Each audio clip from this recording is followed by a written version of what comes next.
Olá, nós somos o GastroPed Talks, o canal da gastropediatria da Unicamp.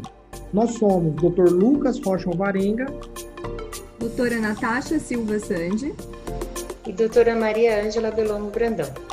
O GastroPed Talks é um canal sobre gastroenterologia, patologia e nutrição pediátricas, com foco em profissionais de saúde, em que vamos discutir temas e evidências atuais com base em guidelines, artigos científicos e entrevistaremos profissionais de destaque na área. Bom, para dar continuidade no nosso tema de FODMAPs, eu vou então apresentar uma atualização no manejo dietético dos transtornos de dor abdominal funcional na infância. É um artigo de revisão que foi publicado no Gastroenterology Clinics of North America, que é uma revista que tem um fator de impacto de 3,15. E essa publicação é de 2018, de autor único, que é o Bruno Schumptasi, que é um ator frequente no tema de má digestão de carboidratos e dor abdominal funcional, um grande estudioso desse tema. Bom, para contextualizar, vamos lembrar quais são os distúrbios intestinais funcionais do eixo cérebro-intestino. Esses transtornos, eles afetam até 1/5 da população mundial adulta e pediátrica, e com base na classificação de Roma 4, nós temos 4 categorias de transtornos pediátricos intestinais funcionais associados à dor abdominal funcional. São eles a dispepsia funcional, a síndrome do intestino irritável, a enxaqueca abdominal e a dor abdominal sem outra especificação. As crianças que sofrem desses transtornos, elas têm uma qualidade de vida em geral bastante diminuída e, como nós vamos discutir hoje, a dieta pode ter um papel no tratamento dessas dores, eu diria que sobretudo em relação à síndrome do intestino irritável e à dor abdominal funcional sem outra especificação. A etiologia dos distúrbios funcionais intestinais, ela tem vários fatores potenciais, né? Ela é multifatorial e essa etiologia pode incluir o estresse no início da vida, incluindo manipulações desse trato gastrointestinal. O sofrimento psicossocial, nós já reconhecemos que o estresse das suas diversas naturezas podem ser desencadeantes da dor. Eventos pós-infecciosos, então nós já temos uma associação tanto epidemiológica quanto uma explicação fisiopatológica da ocorrência desses transtornos funcionais após um gatilho infeccioso.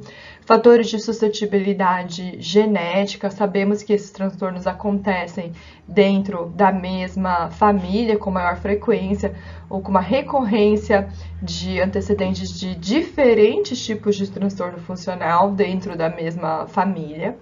A inflamação intestinal de baixo grau e disbiose também tem um papel cada vez mais reconhecido. Isso pode ser avaliado por marcadores de inflamação intestinal em nível de pesquisa, mas não em nível de prática clínica. Ou também estudos de permeabilidade intestinal, mas novamente não são coisas que a gente hoje tem um conhecimento para aplicar na prática clínica. Em relação ao microbioma, tem sido cada vez mais estudado e pode também ser um marcador na possibilidade de resposta a uma intervenção dietética ou não. A hipersensibilidade visceral já foi também bem documentada em pacientes com dores intestinais do tipo funcional e a gente tem estudos bem metodologicamente muito bons, mostrando, por exemplo, que se você realiza uma manometria no retal, na insuflação de um balão com menor volume, um paciente que apresenta um quadro de dor abdominal funcional, ele tem um limiar muito mais baixo para um gatilho de dor do que um paciente que não tenha essa história. Mas é claro, o grande fator que nós queremos discutir, o tema de hoje, é o papel da dieta. Então, a gente sabe que a dieta tem um papel significativo na grande maioria dos pacientes, crianças e adultos com distúrbios intestinais funcionais. É descrito que até 93% de todos os pacientes identifica pelo menos um alimento ou tipo de alimento que seja associado à piora dos seus sintomas gastrointestinais. E quando se compara a controles saudáveis, os indivíduos com esses distúrbios intestinais funcionais, eles evitam alimento com mais frequência e também, com uma maior frequência, auto-implementam estratégias dietéticas das diversas naturezas. O artigo traz a tabela dos alimentos mais comumente identificados como desencadeantes em crianças com transtornos gastrointestinais funcionais, e o primeiro do grupo identificado são os alimentos apimentados. E o alimento isoladamente mais identificado é o leite de vaca. Então, existem 3 tipos de alimentos que são identificados em mais de 50% dos casos como gatilhos. São os alimentos apimentados, o leite de vaca e a pizza. Não sabemos propriamente se essa seria uma realidade automaticamente transferível ao nosso contexto no Brasil, porque, por exemplo, nós temos uma menor prática, uma menor popularidade desses alimentos apimentados. Então, talvez a gente tenha que fazer um estudo próprio para a identificação e não contar com esses dados norte-americanos. Mas no artigo a gente tem então essa compilação de dados mostrando que além desses 3 que eu já citei, os alimentos fritos, né, os fast foods, refrigerantes, queijos, sorvete e molhos frequentemente são identificados como gatilhos, todos esses em mais do que 1/3 dos casos e os 3 primeiros em mais do que 50%. Apesar dessa identificação, os estudos de intervenção dietética em crianças com distúrbios intestinais funcionais nem sempre mostram a eficácia da simples estratégia de excluir apenas um desses alimentos, como a gente vai discutir adiante. É um desafio clínico, né, tanto em relação à força dessa associação, como a consistência da associação de um potencial alimento culpado e a geração subsequente dos sintomas. Em relação à má absorção de carboidratos individuais, isso já vinha sido identificado há décadas, como foi discutido no guideline do nosso tema, mas somente mais recentemente os carboidratos potenciais que são mal absorvidos e que são capazes de gerar esses sintomas, eles foram realmente agrupados e nomeados por esse grupo de pesquisadores da Universidade de Monash, na Austrália, sob a abreviação FODMAPs, os oligosacarídeos, disacarídeos, monossacarídeos e polióis fermentáveis. Então, inclui lactose, frutose, galactanos, frutanos e os polióis. E no artigo de revisão, nós temos a representação dos efeitos fisiológicos desses carboidratos mal absorvidos. É importante notar que há efeitos diretos no trato gastrointestinal, que aí o principal deles é o aumento do conteúdo de água, né? É uma atividade osmótica, aí vai ser particularmente no intestino delgado, e também nós temos efeitos mediados pelo microbioma, com destaque à fermentação com produção de gás, que pode gerar distensão abdominal, dor, flatulência e alteração do hábito intestinal. Embora a gente agrupe os FODMAPs como algo único, como uma única categoria, na verdade, cada carboidrato pode ter um efeito mais pronunciado de uma forma ou de outra. E o exemplo mais clássico é o da frutose, que tem principalmente um papel osmótico, enquanto, por exemplo, os frutanos, do outro lado, eles geram mais hidrogênio, mais distensão abdominal. Esses diferentes efeitos no indivíduo suscetível levam à geração de sintomas. Então, o que a gente coloca como fatores relacionados à má absorção de carboidratos que podem exacerbar sintomas gastrointestinais? Primeiro de todos é a quantidade de carboidrato ingerido. Isso é mais óbvio para a lactose, em que nós temos estudos, sobretudo estudos em adultos, mostrando que tem uma relação muito clara entre a quantidade de lactose ingerida e a geração dos sintomas subsequentes. Para crianças, nós não temos um valor único de corte que a gente possa dizer, assim, uma quantidade exata que gera sintomas nas crianças como um todo com transtornos funcionais. Em relação à frutose, a gente também tem estudos robustos, aí mostrando que quantidades crescentes da frutose pioram de uma forma significativa os sintomas gastrointestinais na criança com dor abdominal funcional. Segundo ponto é a presença de enzimas no alimento. Na verdade, seria a presença de micro-organismos com enzimas capazes de digerir o carboidrato. E o exemplo mais clássico é o kefir, né, que está na moda aí. Então, essa cultura de micro-organismos, ela já contém micro-organismos que digerem a lactose, por isso ele acaba sendo mais bem tolerado potencialmente em indivíduos que apresentem intolerância à lactose. E existem, principalmente fora do país, outros tipos de alimentos com determinadas bactérias. Acho que o que é mais citado é o Bifidobacterium animalis, mas não é algo bastante presente no nosso meio. Só que os estudos eles ainda são bastante inconclusivos e eles não permitem fazer uma recomendação propriamente dita quanto ao consumo desses alimentos. O microbioma colônico, sem dúvida, parece ter um potencial dentro desse paradigma da má absorção de carboidratos. Bom, principalmente em relação aos FODMAPs, o nosso grande tema de hoje, já foi demonstrado num estudo de boa qualidade, aí cruzado, duplo cego, randomizado, que as crianças que fazem a dieta com baixo teor de FODMAPs e que respondem, tendo uma diminuição de 50% na frequência da sua dor abdominal, elas apresentam um perfil de microbioma diferente das crianças que não respondem. E isso não só em relação às bactérias propriamente ditas, mas em relação ao que a gente chama de metaboloma, os perfis metabólitos fecais e urinários. Infelizmente, essa não é uma tecnologia que hoje já esteja disponível numa escala que nos permite aplicar na prática clínica, mas que talvez num futuro breve seja.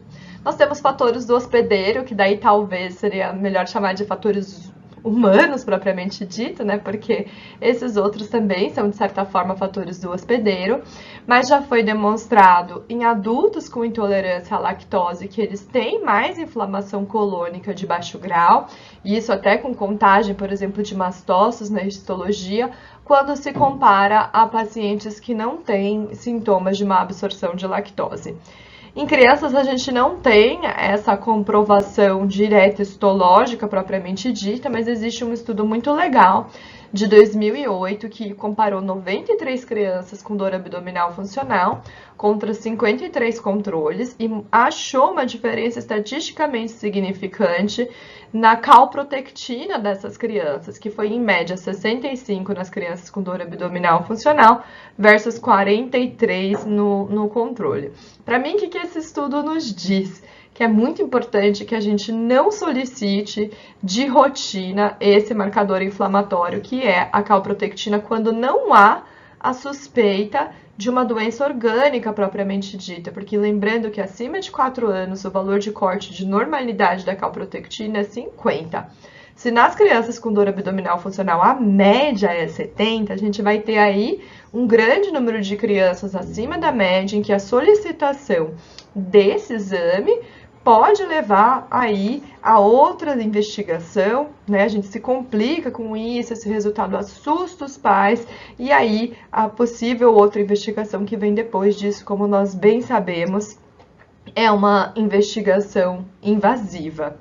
E os dois últimos fatores eu vou falar um pouquinho mais detalhes, e aí o primeiro é o tempo de trânsito, se o carboidrato é ingerido com uma refeição.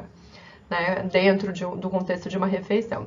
Então, quando um carboidrato potencialmente mal absorvido, ele é ingerido nessa refeição, isso pode alterar o limiar para indução de sintomas. Pode tanto aumentar quanto diminuir esse limiar.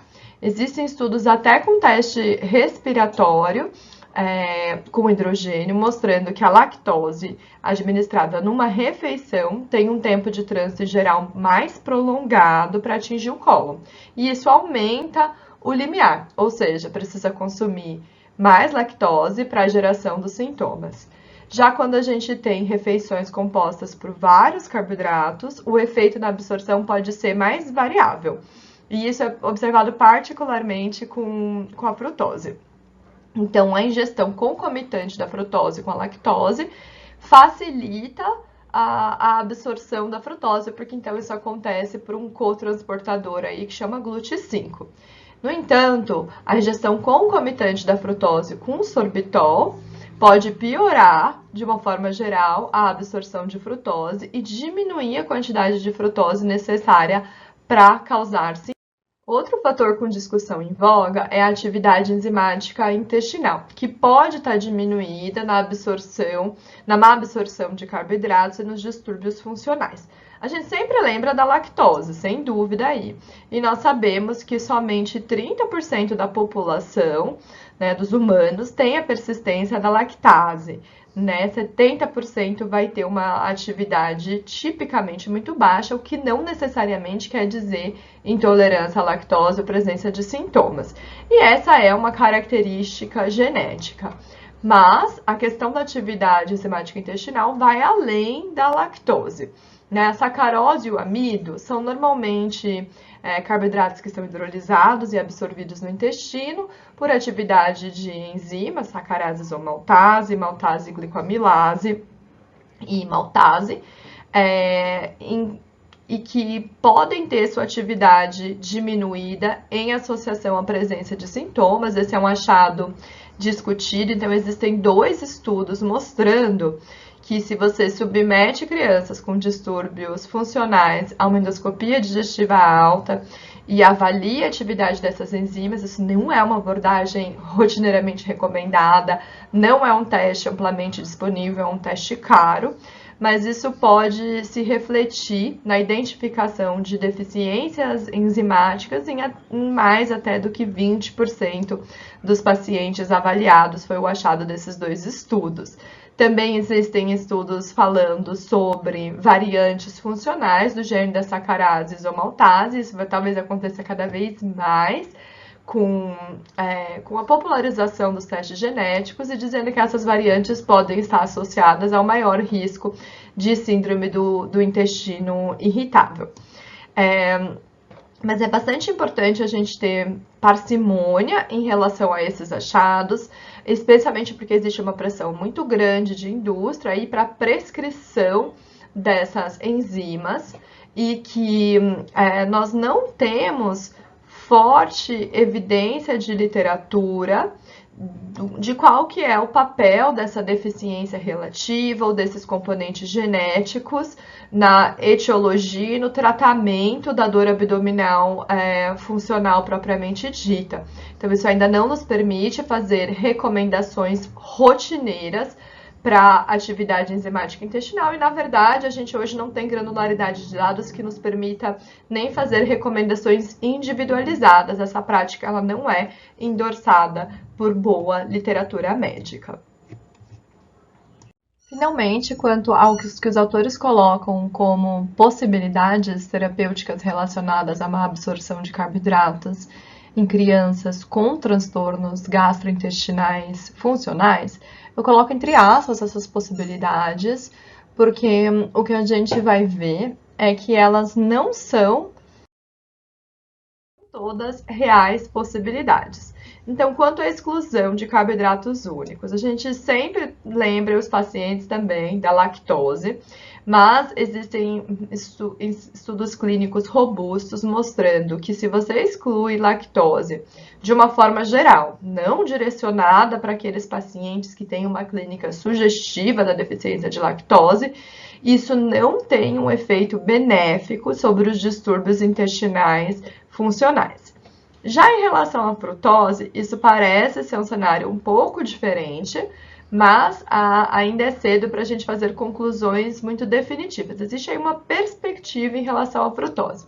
Tem um bom estudo prospectivo, randomizado, com crianças com distúrbios intestinais funcionais, mostrando que uma restrição da frutose ela, ainda que limitada versus nenhuma intervenção dietética, se associa de uma forma significativa a uma dor menos intensa, embora isso não se traduza como uma diminuição da frequência da dor.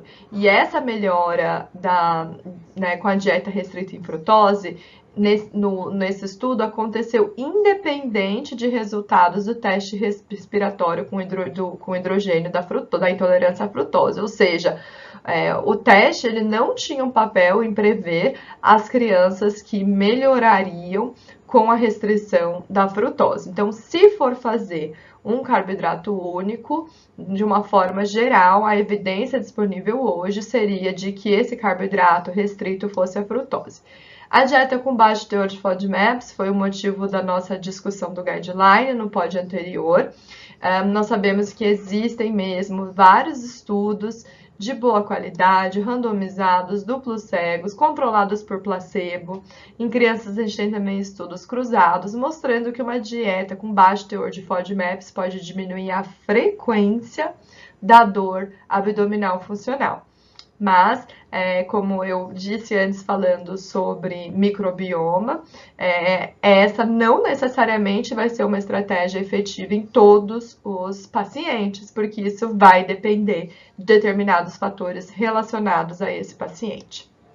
A suplementação direcionada de pré-bióticos é algo em bastante discussão e existe um estudo de qualidade, até randomizado, duplo cego, controlado por placebo, mas em adultos, em que foi realizada a suplementação de GOS comparado com placebo, mostrando um efeito benéfico quanto a sintomas gastrointestinais funcionais, mas que esse estudo não foi posteriormente replicado. Nós não sabemos se essas estratégias de suplementação de probióticos, elas podem de fato ser empregadas para diferentes carboidratos mal absorvidos e não temos evidência de que isso funcione em pediatria. Então, essa não é uma possibilidade terapêutica real. A suplementação enzimática, nós acabamos falando um pouquinho. A terapia enzimática para ajudar na má absorção de carboidratos, ela vem sendo testada há décadas.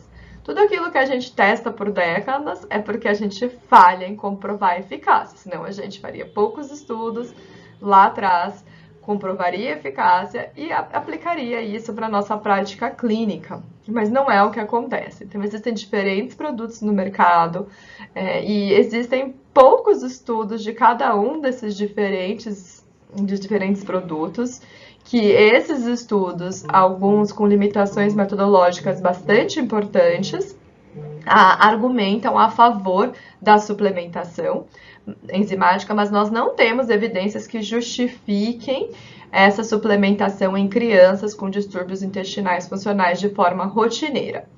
E talvez um ponto polêmico, que é a suplementação de fibras. A gente tem estudos com resultados contraditórios em crianças. Então, nós temos estudos mostrando eficácia com amido de milho, com goma guar, com o fisílio, mas também nós temos estudos mostrando que atrapalha ou que não tem benefício. Isso possivelmente é porque nós deveríamos selecionar melhor, depois de uma avaliação nutricional adequada, quem seria o paciente candidato à suplementação de fibras. E nós não podemos pôr todas as fibras dentro de uma mesma categoria, nós temos diferentes tipos, solúveis, insolúveis, e a gente precisa, de fato, suplementar fibra, talvez para quem não tenha uma dieta legal desse ponto de vista e que isso não possa ser corrigido com a dieta. Só aí, então, teria um papel a suplementação. Bom, para finalizar, eu coloco essa reflexão de uma colega querida, a Maria Tereza Ghiotti, que escreveu de uma forma muito sábia que num mundo em que a insegurança dos pais é usada para gerar lucro, falar e tratar os distúrbios gastrointestinais é um verdadeiro desafio. E como por toda essa evidência do artigo que eu apresentei para vocês, a gente entende a dimensão desse desafio de nós não termos medicamentos facilmente prescritos que tratem esses sintomas e também que o fato das abordagens terapêuticas dietéticas elas não serem efetivas de uma forma global e terem que ser individualizadas para cada paciente e, mais do que isso, gerar uma resposta que é uma resposta de diminuição da frequência da dor e não de resolução completa dos sintomas. E era isso que eu tinha para apresentar sobre o nosso artigo de hoje. Obrigado por nos acompanhar. Esse foi um episódio do GastroPed Talks. Estamos no Instagram, @gastroped.talks, no YouTube, GastroPed Talks Unicamp, e também na forma de podcast. Até o próximo!